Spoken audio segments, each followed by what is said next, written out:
Kumusta po kayo? Maligayang Pasko at manigong bagong taon po sa inyong lahat. 2026 at magpakailan pa man pa po sa atin pong lahat. Ako po si Binibining Juanita de Guzman Gutierrez, BSED, MSED, na nagsasalita po sa likod ng video na ito. Guro dito po sa Nueva York, Amerika at propesora sa wikang Ingles at tagapayo ng pampaaralang pahayagan at guro din po sa journalism at pinaka-outstanding na guro kung masasabi ko po sa inyo. At ako po ay nagsasanay, trainer po ako, teacher trainer ng mga guro din dito po sa Nueva York. At may akda at sumulat ng 22 aklat po. Isa po dito ay itong nakikita po ninyo sa harapan ng video na ito. Ito po ay English-Tagalog na aklat na pinamagatan ko po sa wikang Ingles, Christ Like Mom and Dad. At dito po sa ibaba, ang nandoon ay Tagalog, maka Diyos na Kristo at nanay, maka Diyos Kristo na tatay at nanay. Ito po ako, si Binibining Juanita de Guzman Gutierrez, BSED, MSED. Kung mapupuna po ninyo, ano po ba yung BSED, MSED? Diyan po ako nag-aral ng aking Bachelor of Science in Education. Nagtapos po ako sa University of the East, Pamantasan ng Silangan. Mula po sa elementarya, high school hanggang sa kolehiyo po, kaming magkakapatid na lahat. At ito po ay sa biyaya ng may kapal dahil po ang aking mahal na ama ay nandito sa Amerika bilang stenographer typist sa palatpara ng eroplano. Bago po sa tumulak dito sa Amerika, hindi pa po kami pinapanganak, ay siya po ay nasa munisipyo bilang kalihim ng alkalde at sinabi po niya na ibig niyang makapagtapos sa kolehiyo ang lahat ng kanyang magiging anak. Kaya po sa awa ng may kapal ay siya lamang po ang napili na ipadala dito sa Amerika sa paliparan ng eroplano bilang stenographer typist. At nung pong magretiro dito sa Amerika ang aking mahal na ama, ay siya po ay nahalal na 2 beses na leader po ng aming bayan at top notcher po. Ganon din po ang aking mahal na nanay na kauna-unahang gobyerno opisyal na babae na nahalal at top notcher din po. At sila po ay huwarang politiko. Hindi po sila sinusweldohan at talagang modelong politiko. Hindi po sila yung pong mga binibigay na pera para sa mga tao. Ibinibigay po nilang lahat at nagkakautang pa ang mga tao sa kanila at hindi pa po pinababayaran ng aming mga magulang. Napakabait po namin mga magulang at nagpapasalamat po kami sa may kapal. Katulad po ni San Jose at ng Mama Mary natin, ang akin po mga magulang kung maikukumpara ko po. Dahil sila po ay talagang huwarang magulang, hindi po sila nag-aaway. Napakagalang ng aking ama at ina. Ganyan po ang sinasabi ng sanggol na Hesukristo. Ang salita pong Kristo, ibig sabihin ay walang kondisyon na pagmamahal na katulad ng may kapal. Siya nga po pala, ako po ay nagpapasalamat ng marami, unang-una sa may kapal, sa aming mga magulang at sa sa akin po mga kapatid at kani-kanilang mga pamilya. Ako lamang po ang dalaga sa amin, kaya po nakapagsusulat po ako ng 22 aklat. At madadagdagan pa marahil kung iyon ay kaloob ng may kapal. Subalit po, kontento na po ako kung ano man ang ibigay ng may kapal. Yan po ang sinasabi sa amin palagi naming mahal na nanay at tatay. Maging kontento sa biyayang ibinibigay sa inyo ng may kapal at palaging magpasalamat. Ito pong aking 22 aklat ay mabibili sa buong daigdig. Sa Amazon, sa lahat po ng aklatan na alam ninyo na malapit sa inyo sa buong daigdig, at sa akin pong 2 website, Juanita Gutierrez bsedmsed.com, at ikalawa po ay na website ko ay juanitagutierrez.com. Inaanyayahan ko po kayo na bumisita sa aking website at marami pong salamat. At ako po ay nagpapasalamat din sa lahat ng aking mga taga-subaybay at taga-tangkilik. Alam ko po ang mga nagsusubscribe sa akin at nagpapasalamat po ako ng marami. Katulad po ng William Charity. Bisitahin po ninyo siya sa kanya ding channel dahil po matulungin po siya sa kapwa. At marami pa pong mga subscribers natin, nagpapasalamat po ako. At kung hindi pa po kayo nagsusubscribe, ay inaanyayahan ko po kayong mag-subscribe upang malaman po ninyo ang lahat ng aking mga videos na ina-upload. Ito pong ating pag-uusapan o tatalakayin sa video na ito ay tungkol po sa paksa na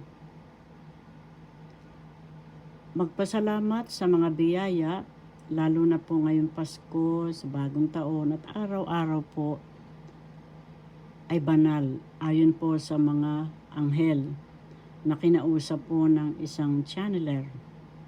Sabi po ng mga anghel, yung salitang holiday ay holy day, banal na araw. At araw-araw ay banal dahil tayo ay may buhay na binigay ng may kapal.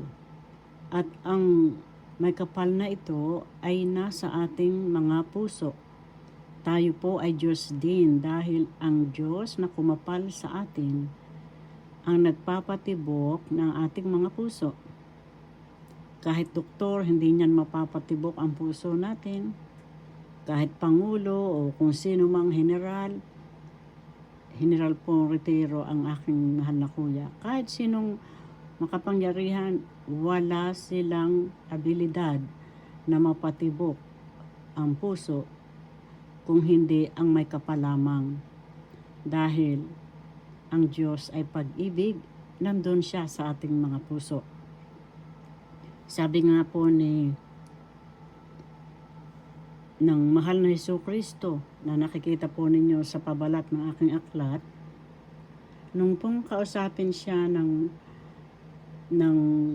channeler, yung pong kumakausap sa espiritu ng mahal na Jesucristo, sabi po ng mahal na Jesucristo, ay ngayong Pasko na pinagdiriwang natin ang kapanganakan niya, ay ipagdiwang din po natin ayon sa kanya ang ating kaarawan. Kaarawan bilang Kristo. Tayo po ay Kristo din. Nasa atin ang lumikha. At sabi nga po ng mahal na Jesucristo, ang salitang Kristo, ibig sabihin, walang kondisyon na pagmamahal katulad ng ating poong lumikha. Walang kondisyon ang kanyang pagmamahal. Ganyan din po tayo, maging Kristo tayo at ipagdiwang natin ang ating kapanganakan bilang Kristo. Yan po ang sabi ng mahal na Jesucristo. At ganun din po ating pag-uusapan na tayo po ay magsasalita lamang ng mabubuti dahil ang ating mga dila ay sinusunod ng ating mga cells sa ating katawan. Yung pong mga cells na dumadaloy sa atin, nandoon ang ating dumadaloy ang dugo, ang ating laman, may mga cells. At sumusunod sa atin. Paano po ito sumusunod? Kapag tayo po ay nagalit, yung po mga cells natin ay nagmamadali na gayahin tayo. Kaya nagagalit tayo. Subalit, hindi maganda ang pakiramdam natin. Bakit po? Dahil ang Diyos na tumitibok po sa ating mga puso ay pag-ibig. Kaya yung galit po at saka yung pag-ibig ay naglalaban. Mabait ang Diyos, mapagmahal, subalit tayo ay galit, kaya ang pakiramdam po natin ay hindi maganda. Sumasakit ang ulo natin, sumasakit lahat ang kung anong mga bahagi ng katawan. Kasi po, naglalaban ang pag-ibig doon sa galit. Dahil hindi aayon sa galit natin ang may kapal. Dahil kung aayon ang may kapal sa ating galit, maganda ang pakiramdam natin. Subalit, kapag tayo ay galit, hindi maganda po ang pakiramdam natin. Masakit ang ulo, masakit ang lahat ng kung anumang bahagi ng katawan, at nakakagawa tayo ng hindi maganda. At kapag nalamigan na at lumipas na yung galit, nagsisisi po tayo dahil hindi po natin pinakinggan ang ating pusong puno ng pag-ibig. Nandoon ang poong lumikha. Sabi po ng mahal na si Jesucristo na nakikita po ninyo sa pabalat ng aking aklat. Ang may kapal ay tumitibok sa ating mga puso. Wala sa gusali, wala sa labas, nasa ating katawan. Kaya tayo buhay. Tumitibok ang puso natin. Sino po ang nagpapatibok ng ating mga puso? Ang poong lumikha.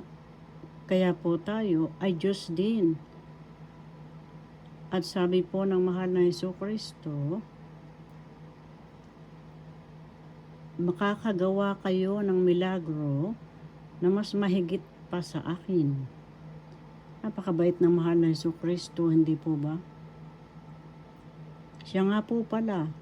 Ito pong aking mga aklat at mga sinasabi ko po sa inyo ay hindi tungkol sa relihiyon.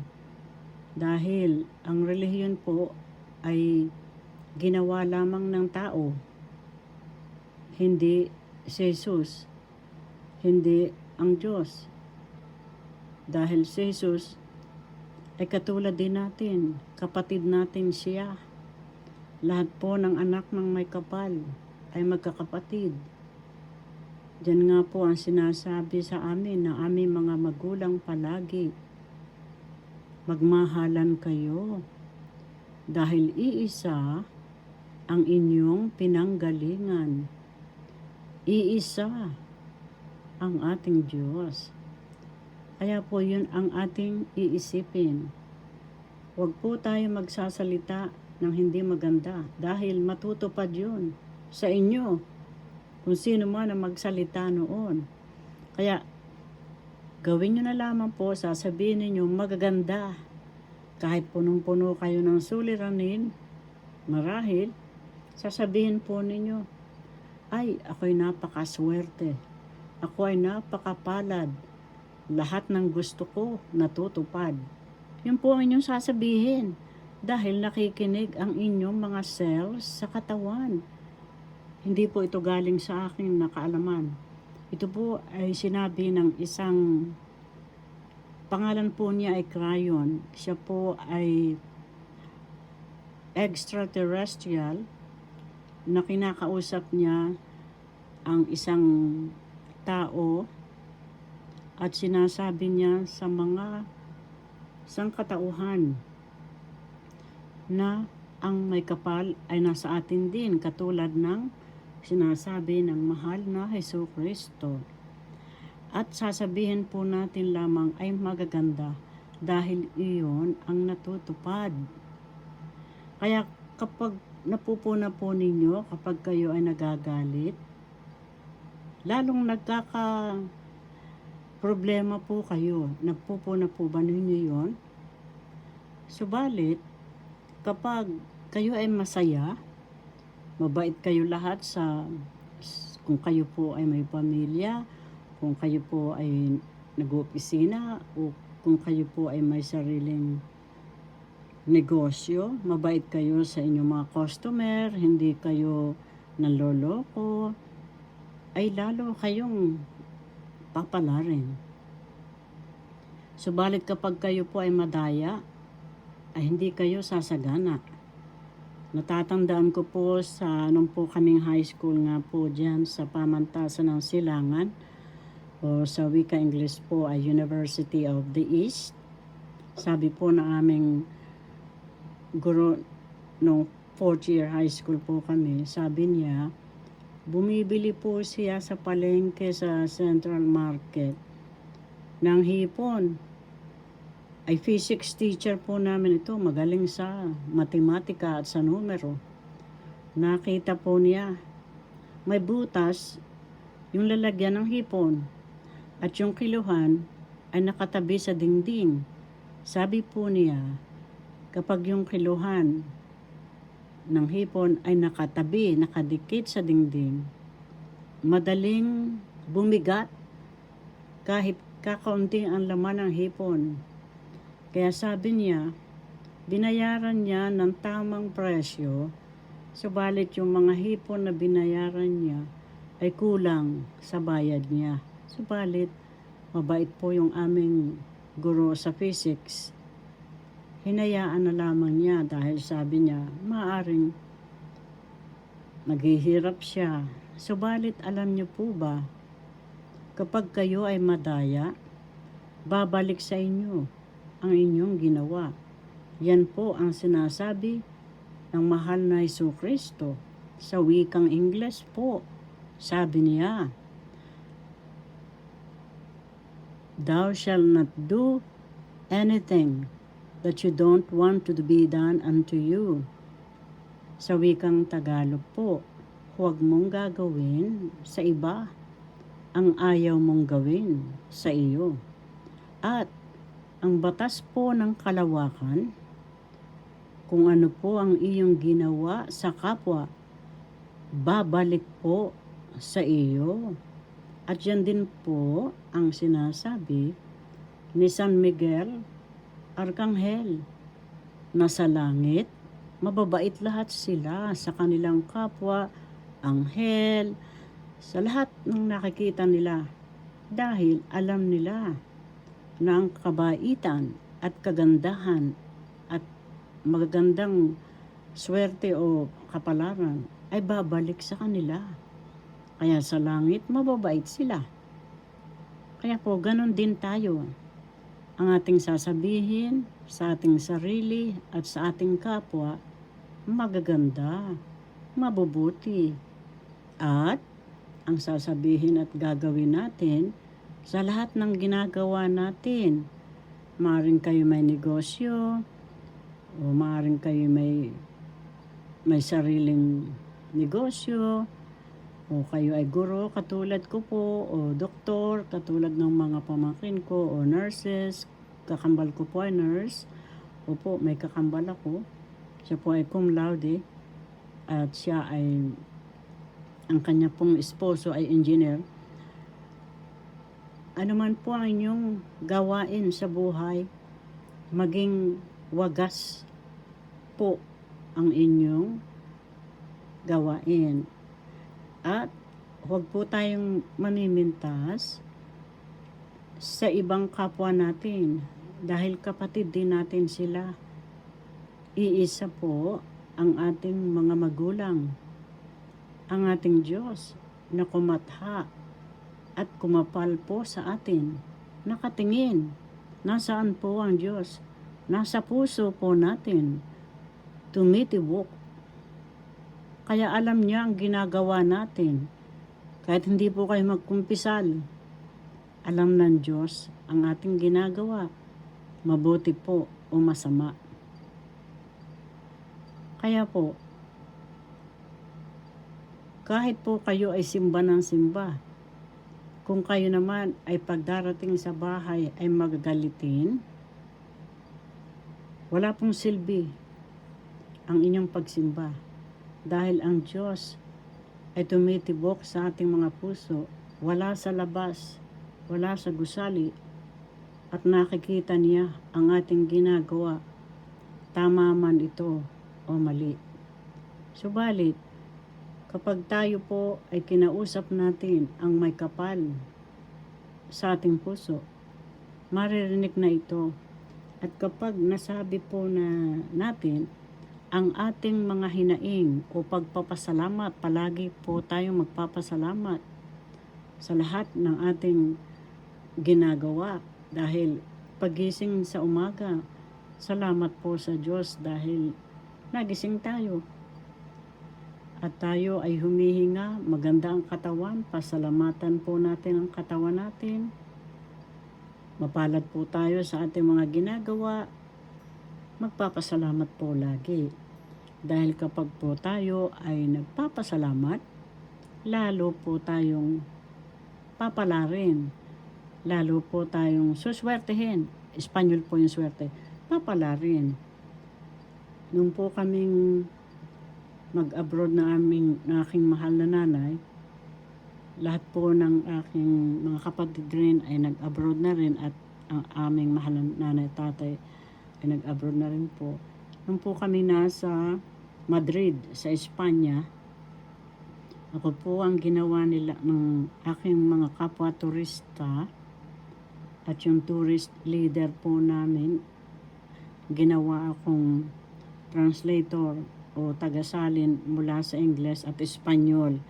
Dahil nga po ako'y nakakaunawa ng Espanyol. Nung pong kami nasa University of the East, high school po lamang kami. Meron na po kaming Espanyol na subject o asignatura sa wikang Tagalog.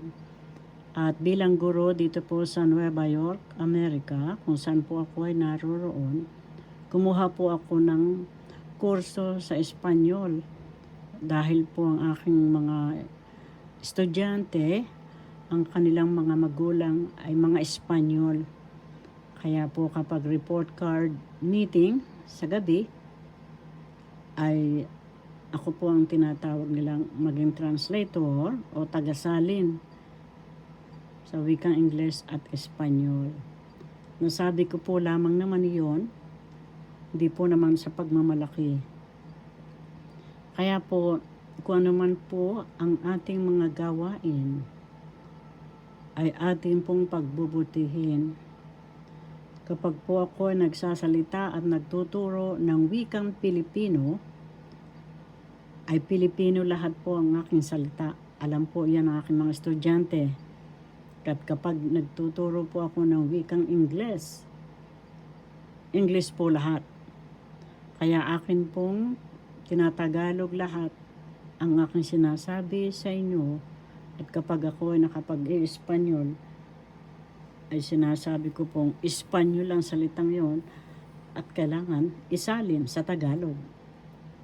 Hindi ko po sinasabing Pilipino dahil ang salitang Pilipino ay galing kay Haring Felipe ng Espanya. At ayon kay Haring Mamay Abdurrahman, ay itong salitang Philippines ay galing kay Haring Felipe at kay Josephine Bracken na kasintahan ni Ferdinand Magellan na sumalakay sa Pilipinas. Kaya po, Philippines. Doon ang galing ang salitang Pilipino. Subalit, bago pa dumating si Ferdinand Magellan sa ating bansa, Tagalog po ang pangalan ng ating bansa. Kaya ang pamagat ng aking aklat, Speak Tagalog, hindi po Speak Filipino. Dahil, banyaga, hindi natin hari si Haring Pilipi. Hindi po ba? Tagalog po tayo. Ngayon po, atin pong pakakatandaan na tayo po ay magsasalita palagi ng mabuti. Kahit sa biro, huwag po kayo magbibiro ng hindi maganda. Sasabihin po ninyo, ay biro lamang naman yon. Aba, kayo po ay nagdeklara na. Kapag nagsalita kayo, deklarasyon yon. Sinusunod po iyon ng mga katawan ninyo, mga cells sa ating katawan. Kaya sabihin nyo na lamang po, mayaman ako, maganda ako, malakas ako, matipuno ako, matalino ako. Yun po ang inyong sasabihin. Talaga namang tayo ay matalino dahil anak po lahat tayo ng may kapal. Kung masasabi ko po sa inyo, ito pong henyo, si Albert Einstein, ang kanya pong IQ, intelligent quotient, o sukat ng kanyang talino, ay 220. Ngayon, nung po siya ay buhay pa, sabi po niya, ay idodonate niya yung kanyang utak upang suriin kung ano ang kaibahan ng kanyang talino sa talino ng pangkaraniwang utak lamang. Alam niyo po ba ang nasaksihan ng mga siyentipiko at doktor na umeksamin sa utak ni Albert Einstein at sa utak ng pangkaraniwan? Mayroon po bang kaibahan?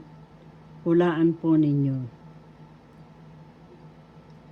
Ilagay po ninyo sa inyong comment yung totoong hula ninyo.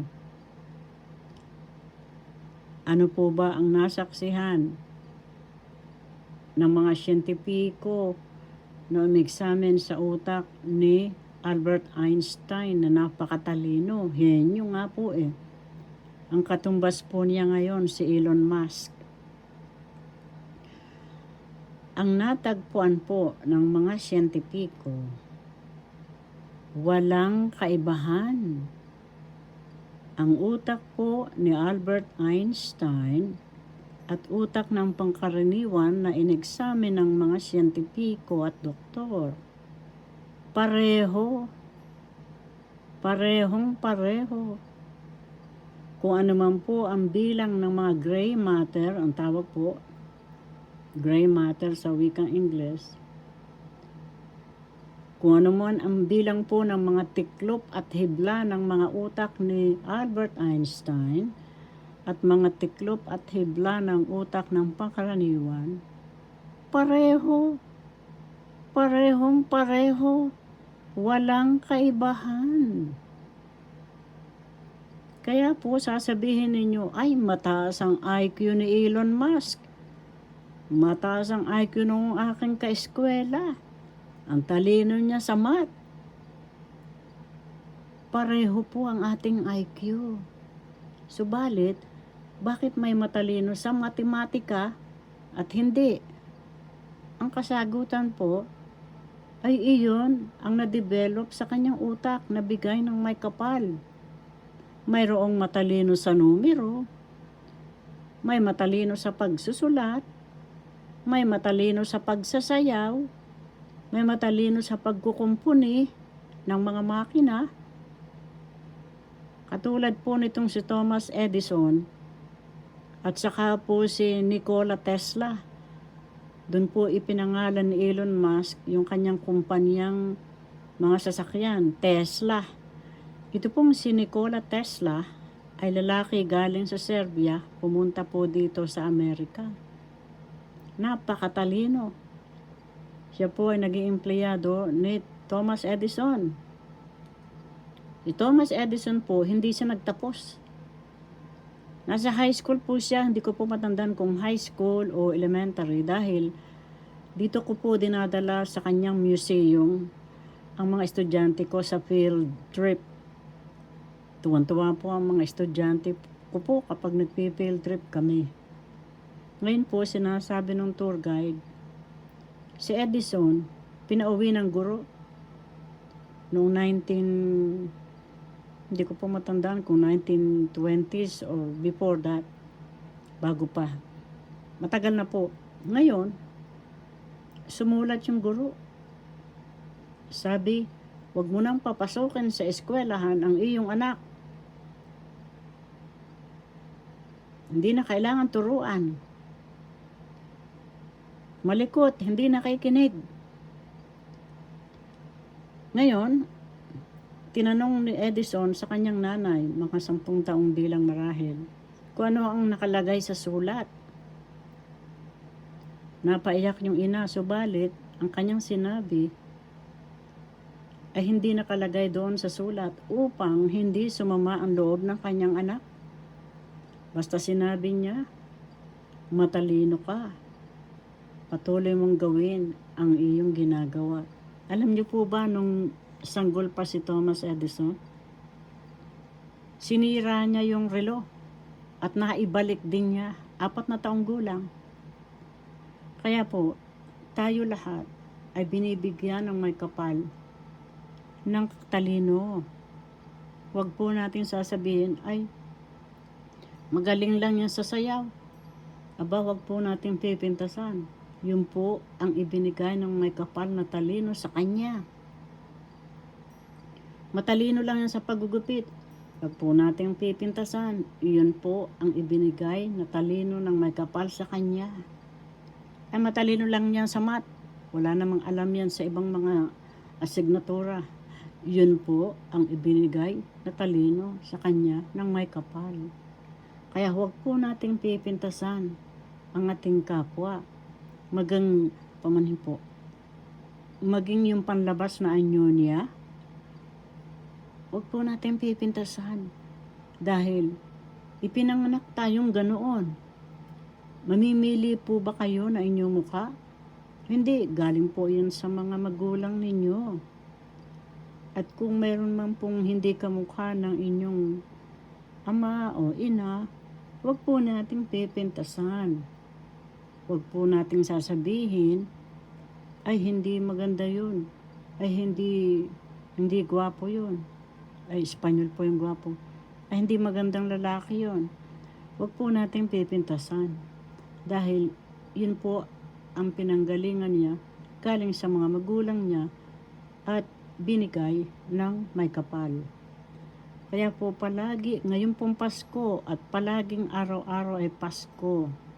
Dahil nga po, sabi ng mga anghel, lahat ng araw ay banal. Holy days. Doon po nang galing ang holiday, happy holiday. Lahat po ng araw ay banal na dapat nating ipagsaya. Kaya po, kapag kayo ay may suliranin sa inyong katrabaho o sa inyong pamilya o sa inyong kapwa o kahit man sa inyong sarili, huwag kayong maiinis sa inyong sarili, sa inyong kapwa, sa inyong pamilya, bagkus sabihin po ninyo sa ating Diyos na lumikha, na tumitibok po sa ating mga puso, na bigyan kayo ng liwanag at pag-ibig. Yun po ang palaging sinasabi ni Santo Hermano, na bigyan tayo ng may kapal ng liwanag at pag-ibig dahil ang Diyos ay liwanag at pag-ibig. Alam niyo po ba noong sinalaysay ng isang kinausap ang may kapal, ang mahal na Jesucristo, pamahin po, at iniisip ko pa po ang Tagalog dahil English nga po, nasa wika English akong bansa. Kaya kapag po ako nagtagalog, iisipin ko pang mabuti. Kaya yung dila ko'y kuminsan nadudulas. Ngayon po, sabi po nung isang kumausap sa mahal na Jesucristo at kay San Miguel Arcangel. Meron po akong video tungkol kay San Miguel Arcangel. Panoorin po ninyo. Nandun po ang deklarasyon para humingi ng tulong kay San Miguel Arcangel. Makapangyarihan po si San Miguel Arcangel na ibinigay ng may kapal sa kanya. Sabi po niya ni San Miguel Arcangel, sa langit po ay walang mga ranggo-ranggo. Yun lamang ay mga trabaho na ibinigay sa kanila ng may kapal. Kaya walang malakihan, ay ako'y archangel. Hindi po. Sabi po ni San Miguel Arcangel, pare-pareho sila ng pagtingin sa kanilang kapwa-anghel. Dahil yun ang kanilang assignment. Yun ang kanilang trabahong gagawin. Trabaho po ay Espanyol din. Yun ang kanilang gawain na nakatoka sa kanila. Kaya walang ranggo-ranggo na pahangaan doon. Dito po sa aming eskwelahan, unang pangalan ang tawag namin sa aming punong guro. Hindi po dito, kita nyo naman po ang Pangulo. Kuminsan sinasabi, anong pangalan mo? Sabi ng mga bata. Ang sagot ng Pangulo, Donald. Oh, ganun po. Hindi po sinasabi, ako'y Pangulong Trump. Hindi po. Donald, yung sabi niya sa mga bata. Kaya po, sabi po ni San Miguel Arcangel, mayroong isang planeta na ang pangalan nila ay impyernong planeta. Sa wikang English po, hell planet. At yung mga beings doon, hindi po tao ang tawag niya, beings, mga kinatha, ay gustong pumunta rito sa ating mahal na daigdig upang tayo tuksohin at magkasala at gumawa ng kung anong mga kasamaan. Ay pinigil po ni San Miguel Arcangel at saka po nitong si, pangalan po ay Vega ang pangalan, V as Victory, E, G, A, Vega, dahil yun po ang bituin na kanyang pinanggalingan. Ano po ba ang ginawa nila? Pinalibutan po nila itong planetang ito ng pagmamahal ng may kapal. Ilaw at pag-ibig ng may kapal. Talagang kanilang pinalibutan, walang lusot po, sabi ni San Miguel Arcangel, yung mga satanas doon. Ngayon po, sabi po ni nung pong kumausap kay San Miguel Arcangel at sa mahal na Jesucristo, ano po ang matutupad roon? Kapag pinalibutan nyo ng liwanag ng may kapal at pag-ibig ng may kapal ng planetang yun, sabi po, dalawang matutupad. Sabi po ni San Miguel Arcangel, una po, babait sila. Hindi na nila tayo tutoksahin, hindi nila tayo tuturuan ng paggawa ng masama. Ikalawa, kung ayaw nilang bumait, mawawala na sila, hindi na sila mabubuhay pang muli. Dalawa lamang ang matutupad. Kaya po, ang Diyos ay makapangyarihan dahil ang Diyos ay pag-ibig. Ang pag-ibig po pala at liwanag, napakapangyarihan, makapangyarihan, paman po, sa kalawakan.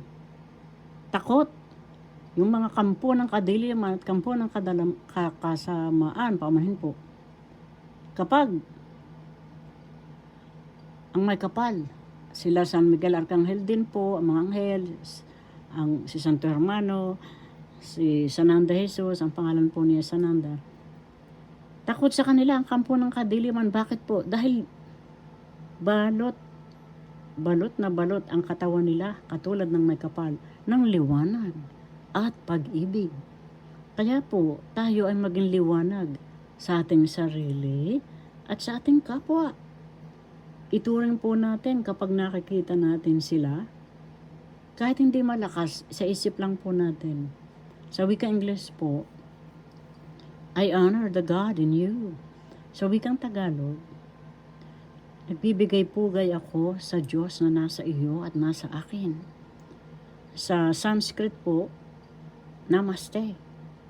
Yun po kapag kayo nasa sasakyan o pamilya ninyo, palagi tahimik sasabihin nyo, nagpupugay ako, nagmamahal sa Diyos sa akin at sa iyo. O sa wika English, I honor the God in you and me. O kapag mabilis sa Sanskrit, yung pong salita sa India, Namaste. Ganon din po ang ibig sabihin. Kaya tingnan nyo po, ang banal na pamilya, si San Jose, ang Birheng Maria, maging birhen man siya na pinag-uusapan ng iba o hindi po mahalaga yun. Dahil po sa ibang planeta, hindi problema ang maging birhen ng mga anak. Hindi po yun milagro, pangkaraniwan. Sabi po ng mga extraterrestrials. At talagang natutupad po noong mga panahon na nagkakaanak ang birhen. Katulad ng ating nanay na Mama Mary. Kaya po hindi yun milagro, pangkaraniwan. At ang ating mahal na Jesucristo, lagi pong sinasabi niya, wala akong kaibahan sa inyo. Mas mahigit pang milagro ang gagawin niyo sa akin. Noong sinabi po niya, I am the way. Ibig sabihin po, yung I am, yung po bang sagot kay Moses, anong pangalan po ninyo? I am is my name forever. Ako ang pangalan ko, magpakailan pa man. Kaya po, noong sinabi ng mahal na Jesucristo, I am the way, ibig sabihin po ng mahal na Jesucristo, ang ating Diyos na tumitibok sa ating puso, ang tunay na landas. Kaya po tayo ay maging liwanag at pag-ibig ngayong Paskong ito at sa bagong taon at magpakailan pa man. Marami pong salamat sa inyong pakikinig at panonood. Ito po sa Binibining Gutierrez. Mahal ko po kayong lahat. Magkita uli po tayo. Mahal ko po kayong lahat dahil ang Diyos ay pag-ibig.